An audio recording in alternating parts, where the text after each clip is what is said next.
আসসালামু আলাইকুম, সবাইকে শুভ সন্ধ্যা। আপনারা ফেনী জেলায় কর্মরত বিভিন্ন পর্যায়ের সাংবাদিক, আপনারা প্রিন্ট মিডিয়া, ইলেকট্রনিক মিডিয়া সহ বিভিন্ন গণমাধ্যমের সাংবাদিক ভাইরা আপনারা আজকে আমাদের ফেনী জেলা পিবিআই অফিসে হাজির হয়েছেন। আপনাকে ফেনী জেলা পিবিআই পক্ষ থেকে আমরা অশেষ কৃতজ্ঞতা ও ধন্যবাদ জানাচ্ছি। আপনারা সবাই জানেন যে গত 12 তারিখে আমাদের ফেনী সদর থানাধীন সরস্বতী 1 নম্বর সরস্বতী ইউনিয়নের 9 নম্বর ওয়ার্ডের পশ্চিম জোয়ার কাছার এলাকায় যে বাতিল নির্মাণাধীন ঘরের পশ্চিম পাশে একটা কক্ষে একটা হত্যাকাণ্ডের ঘটনা ঘটে।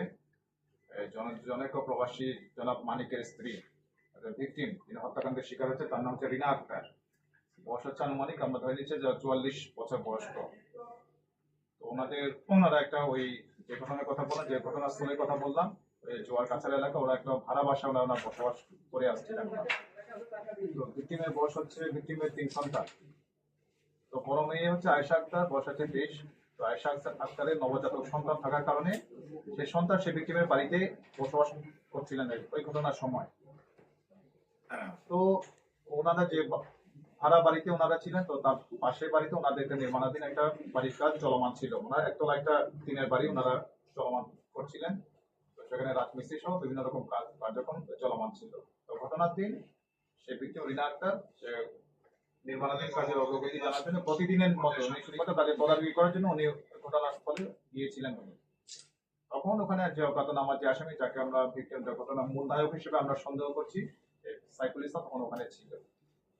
করার পরে তখন যাওয়ার পরে তো মহিলা ঘটনাস্থলে যাওয়ার পরে তো ওর পরিবার অনেকক্ষণ অপেক্ষা করার পরেও সে মহিলাতে যখন ফিরে আসলো না, তখন মহিলার দ্বিতীয় যে ছেলেটা ছিল আব্দুল্লাহ রাজু, সে মোহাম্মদ আলী মাদ্রাসা ইসলামিয়া মাদ্রাসায় সে অধ্যয়নরত ছিল। তখন সে তার আম্মাকে খোঁজার জন্য ওখানে গেল। যাওয়ার পরে তখন সাইফুল ইসলামের সাথে দেখা হওয়ার পরে জিজ্ঞেস করলাম, আমার আম্মাকে দেখেছেন? সে বলে, হ্যাঁ, তোমার আম্মা তো এদিকে আসছিল, তো তোমার খালুর বাসায় কোথায় গেছে সে। বলার পরে সে আবার ছেলেটা ফিরে পরিবারকে জানালো যে আমার আম্মা তো নাই এখানে, হয়তো এখানে গেছে।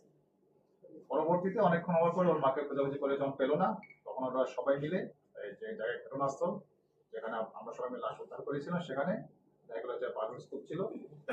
সে বালুর স্তূপের উপর একটা সিমেন্টের একটা বস্তা ছিল। তো ওদের সন্দেহ হওয়ার পরে ওরা সেই সিমেন্টের বস্তাগুলো ফেলে দেওয়ার পরে বালু সরানোর পর দেখা গেল মায়ের মৃতদেহ ওখান থেকে উদ্ধার করা হয়েছে। তো ঘটনা ছিল এটাই।